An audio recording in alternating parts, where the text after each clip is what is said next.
हमारे मालवा निमाड़ के शेर शहीद टंट्या मामा का गाता स्थापना हो रहा है।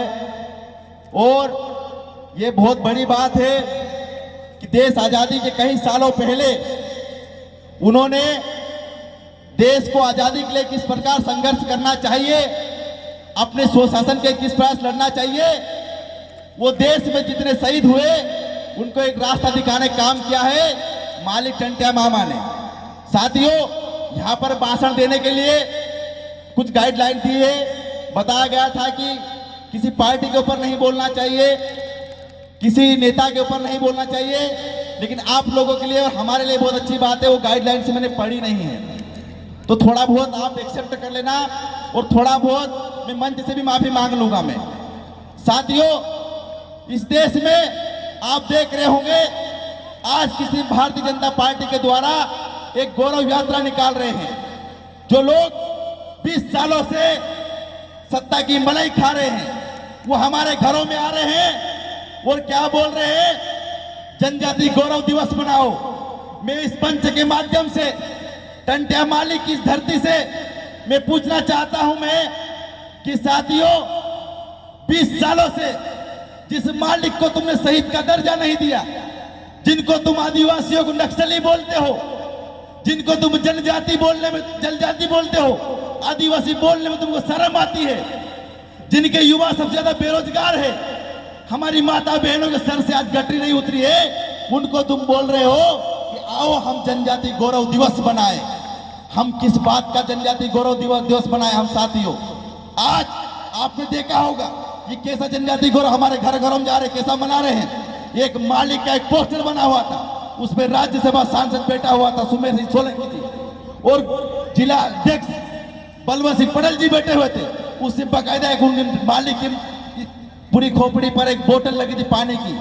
तो इनको सिर्फ हमारे शहीदों का सम्मान नहीं करना है, इनको सिर्फ राजनीति रोटी सेकना है। लेकिन साथियों, आज अगर कहीं न कहीं आपके और अपने घरों में ये आ रहे हैं तो ये आपका अपना डर है, आपका अपना भोकाल है, आपकी अपनी ताकत है, इसलिए आ रहे हैं। मैं आपको इस मंच के माध्यम से गारंटी देता हूं, अगर ऐसी कैसी अगर हमारे बीच एकता रही तो आने वाले समय में हमारे अपनी चौखट पे आएंगे और ये लोग बोलेंगे कि मालिक जोहार। सिर्फ आज तो इनको हमने जोहार बोलना सिखाया है, इनको मालिक भी बोलना सिखाएंगे, हमारी चौखट पर आकर ये बोलेंगे। इसके लिए साथियों, हमको इसी एकता बनाए रखने पड़ेगा। साथियों, इससे भी हम देख रहे थे एक गाना बज रहा था, यहाँ पे तमाम लोग भीड़ लग गई थी आसपास। साथियों, हम सबसे पहले, हमारी सबसे बड़ी कमजोरी है नाचने कूदने में, हम सबसे बड़े आगे थे। अभी दादा जैसे भावला दादा ने बताया कि साथियों हमको बेचारी की मजबूत होना पड़ेगा, हमें को पढ़ना पड़ेगा। कितने लोग पढ़ते हैं यहाँ पे? अरे हम जब पढ़ेंगे नहीं हम उनसे क्या लड़ पाएंगे जो हमारे खिलाफ पूरा साहित्य बना कर लगते हैं कि आदिवासियों को आदिवासी नहीं बोलना है। ऐसे साहित्य भरे पड़े हैं और हमारे ही लोगों को पढ़ाते हैं और हमारे ही लोगों को हमारे सामने खिलाफ करते हैं। तो हमको वास्तविक साहित्य पढ़ना पड़ेगा, हमको सुनना पड़ेगा। हम मानते हैं हमारे यहाँ कोई मरता है तब भी नाचते, शादी में भी नाचते, जलवायु में भी नाचते, तमाम जगह पर नाचते, लेकिन सबसे बड़ी प्राथमिकता देना चाहिए साथियों हमें सुनने के लिए। 6-6 किलोमीटर दूर से आए साथियों, सबके अपने बीवी बच्चों, सबके अपने काम होते। आज देख रहे हम लोग, अगर थोड़ा सा गाना बजता है हम ठुमकने लग जाते।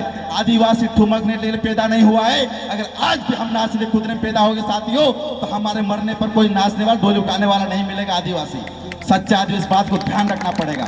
इसके लिए हमें बेचारी मजबूत होना पड़ेगा, हमारे अपनी ताकत बनना पड़ेगा। साथियों, हम देख रहे हैं अभी जो यात्रा निकल रही थी, हमारे बहुत से साथी लोग गए वो राहुल गांधी जी की यात्रा में। साथियों, मैं आपको इस मंच के माध्यम से बताना चाहता हूं, ऐसे पार्टियां कहीं आएंगी, ऐसे नेताएं कहीं आएंगे, लेकिन हमको जब तक हम रोड पे मजबूत नहीं हो पाएंगे। आपको क्या लगता है शिवराज सिंह चौहान आज हमारे चौखट पे आ रहा है तो क्या उसको वोट के लिए आ रहा है? वो हमारे डरता है, हमसे कांपता है, इसलिए इतने बड़े राज्य से अपने शीश महल को छोड़कर हमारे बीच आ रहा है, क्योंकि उसको डर है कि अगर ये आदिवासी आज जाग गए, ये बड़ा कार्यक्रम हुआ है इसलिए आज आए हैं। तो साथियों, मैं माफी चाहूंगा, टाइम का थोड़ा कमी थी, इसके लिए इतनी बात करके अपनी बात को यहीं पर अपना विराम दूंगा। संभल के लिखा है, टाइम का लिखा है। तो बहुत बहुत धन्यवाद साथियों। इसी के साथ मैं अपने बात को विराम दूंगा और मंच से मैं माफी चाहूंगा साथियों कि कहीं मेरी बात को अगर कोई चोट लगी हो, लेकिन ये हर युवा का दर्द है साथियों। और एक बार जोरदार इस मंच के लिए तालियां बजा दे साथियों। ये कार्यक्रम करने में काफी समय लगा है, काफी मेहनत लगा है। यहाँ के हर एक युवा ने अपना घर बार छोड़कर 15 दिन से लगे हैं। उनके लिए जितने तालियां बजा जाए उतने कम है। एक बार जोरदार तालियां बजा दे। इंकलाब जिंदाबाद, जय जोहार का नारा है। भारत देश हमारा है और हमारी एकता जिंदाबाद।